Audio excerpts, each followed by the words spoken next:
Hi guys, welcome back. In today's video I am going to talk about how to dedicate the first year of your dog's life to prepare for hiking and backpacking. I'm going to give you 5 tips about this subject, so stay tuned. I think we all have that sort of a problem. You've got that tiny little fluffy puffy puppy and all you would like to do is take him or her outside, just spend a quality time together and make sure that he or she gets just as outdoor excited as you are.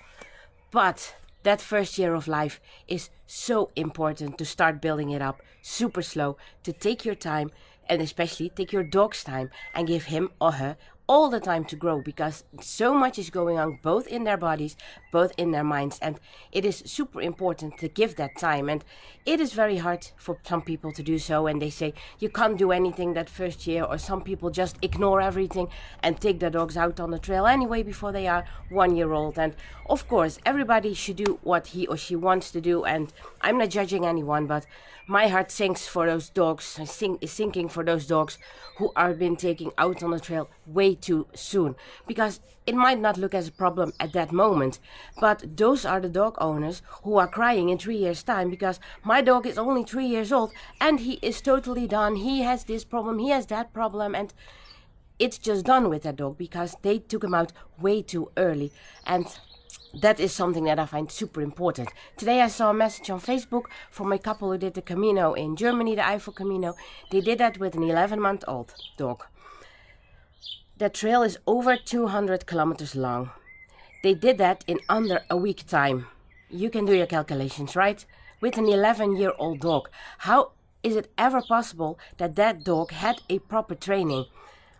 It simply isn't. And yeah, that is a part that my heart breaks for those dogs, because maybe not, but there might occur some serious problems at such a young age that were not worth it and doesn't have to happen if you give your dog time. So let's start with the tips. If you ask me, I think that first year of proper training and preparation with your dog for the outdoors might be even more important than all the time of the rest of the years that you're going to spend together. Because when you have a good basis, a good training, and your dog learns how to behave well out on the trail, have proper trail manners, then that pays off for the rest of his or her life, and also as long as you two are together. Because a well-behaved dog who knows how to behave, who has knows good commands out on the trail, is relaxed out on the trail, is such an amazing outdoor buddy to have. And it might be hard to wait that first year, but yeah, it is really worth it. And one of the things that you can do that first year, so my first tip, is learning trail commands. If you ask me, there are a few commands that are very important when you decide that you take your dog out on the trail. And what commands are important, it all depends on yourself. It depends on where you live, it depends on the kind of hikes and backpacking trips that you do, it depends on the terrain that you're hiking in, it depends on the breed of your dog that you're having. So it's good to take a look on that one and then think and make a list for yourself on about 5 commands or so that you think are really important for out on the trail. And I've made a video about this subject very early on my channel. I will link to that one in the info box below, so you can check out which commands I think are the most important ones out on the trail. And although that first year can be very hard, tip number 2 can be very fun to do as well, because you can learn your dog to get used to different surfaces and to cross bridges. For example, you can get your dog used to grass. Some dogs, they go really crazy when they feel that long, young grass tickling their tummies. And you do not want a dog out on the trail that gets totally crazy when he sees something. Like Max goes totally crazy out on the snow. So when I know that we are doing a snow hike, I go to the snow before we start hiking, let her go wild, and then she knows how to behave when she's on the leash. So make sure that you do that. Use grass, use sand, use rocks, little paths up and down mountains, and not far because you shouldn't be hiking very much, but just the feeling for your dog, feeling for the paws because he gets used to everything, the feeling to the belly because the belly of a dog is super sensitive. So it's really good to have him or her getting to know all those feelings, that it is common to them, that they know it, and that is not a surprise when you are taking them out on a trail for the first time and they are scared of every surface they have to go over because they simply don't know it. And that's the same with bridges. Crossing a bridge, whether it is a wooden one, a metal one, it can ask a lot from a dog because a lot of bridges are open. You have wooden boards or those metal fences where they have to walk over, and a dog cannot see height.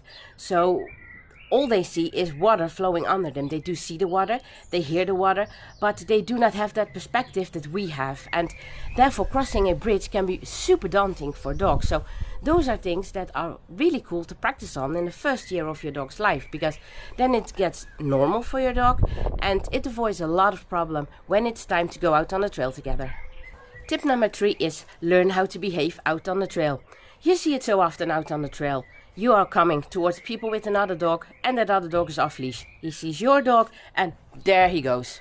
Coming straight towards you. There you are standing with your full backpack on, your dog on the leash, a small single trail. Now what? So in my opinion, those are super annoying situations, and by time Ravi learned to cope with them pretty well, but I think that they're still super annoying, and that when you decide to take a dog out on a trail, that you have to make sure that your dog's behaving well towards other people, towards other dogs, but also in situations when you, for example, when you are taking breaks at shelters where other people are taking their breaks as well, that your dog is not going to sit with them and beg for food, that your dog stays with you. When you are sleeping in shelters, that your dog stays with you and not going to lay on people's sleeping mats rather than yours. So those are all little things that make sure that your dog behaves well out on the trail, and that you make sure that you stay welcome as well, that other hikers and backpackers are happy to see you out as well, and that you can have a great time together both with your dog and with other people out there in the outdoors. Tip number 4. Learn how to take breaks. Taking a break on a hike or backpacking trip can be very hard for a lot of dogs. A lot is going on in their minds and they see so many things, they hear so many things, and it is very hard for them to lay down and to actually shut down in their minds and take a nap or just lay there and rest with you. And therefore it's super important to getting your dog used to taking breaks, and that is super easy to do when you're having a puppy. Just go out in the woods, take a little mat or something. It doesn't have to be something special, and whenever you are taking a break, lay that mat beside you and make sure that your dog is going to lay on it as well.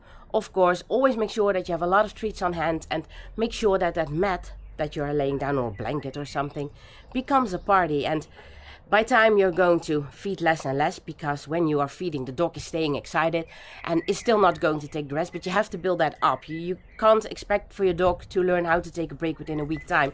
It will take several months, so that first year of life is perfect time for it. So you just feed it when your dog is laying down and having attention to you and not focusing on everything around him or her. And by time your dog will learn that taking a break means settling down, laying down, and if you want to, you can take that mat or that blanket with you in your pack if the weight allows it, and if not so, you can take away the pad little by little as well. And if you would like to know more about this way of training, you can always ask me. I do that with every of my dogs, and it works with every dog. All of them know how to take breaks, and sometimes one dog finds it more difficult to lay down straight away. It takes a little bit longer, but they all know what it means to take a break. So feel free to contact me if you have any questions, but learning your dog how to take a break is super important, and that first year of time is a perfect time to make use of that. And tip number 5 is learning your dog how to cope with busy situations.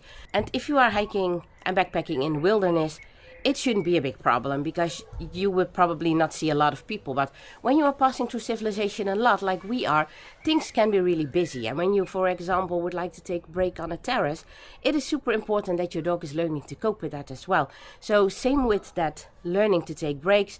And learning to take breaks is for everywhere, in the wilderness, in nature, in a city, on a terrace. But specifically when you are more to civilization like we are, unfortunately, then make use of it and make sure that your dog is knowing civilization. If you have to use public transportation, practice that in that first year of your dog's life. Go take a train. We do that as well. We go to the nearest train station, or we're going to be dropped off by my mom, for example. We're coming back just one station by train, and do the same with a bus if you need to take a bus, and just go little distances in that first year of your dog's life. Some countries, they ask for a muzzle when you're using public transportation. So getting your dog used to that in the first year of his or her life. All things that are super important to do, and might not be the most exciting things, no, I know, but they will definitely pay off when it's time to go out on the trail together. Well, those were my 5 tips about what you can do in the first year of your dog's life to prepare him or her for the trail. And yeah, I know that first year can be hard because you have to skip on hikes and backpacking trips because you simply cannot take your dog, or you have to have a dog sitter that you can rely on. But it needs some adjustment from you, and it needs a lot of learning from your dog. And although it might not be the most exciting things to do, I think that they are fun to do. And that they are super important to do. They will have so much effect when the time is there that you are able to go out on the trail. And so many people say to us when we are out on the trail, your dog's so easy, you can take your dog everywhere and he is fine with all the situations, he can cope with that, and he is not afraid of crossing bridges, and he doesn't matter on what surfaces he's walking. And I get a lot of questions about that, and I always go back to that first year of training. Ravi came with me when he was 4 months old, so he was a little bit older, but that's also time enough. 6 months is also time enough. And you do not have to work on that every day, but take some moments during the week. It depends already, or also on the time, of course, you have got. How often can you go out? And of course, you can take your dog out in the outdoors, because it's not that your puppy in the first year can't go anywhere, but you have to make choices, and instead of going out with your dog way too early, just take your time to do these things. And yeah, you will work on your bond together as well, and all things together, I think, make it picture perfect when you are going out on the trail. And it really pays off, like I mentioned before. Other people will notice it, and that simply gives good feeling. So I hope that this video was helpful. If it was, give us a like, subscribe to the channel and notify the alarm bell. And then, as always, enjoy the outdoors. We'll catch you on the next trail. Goodbye.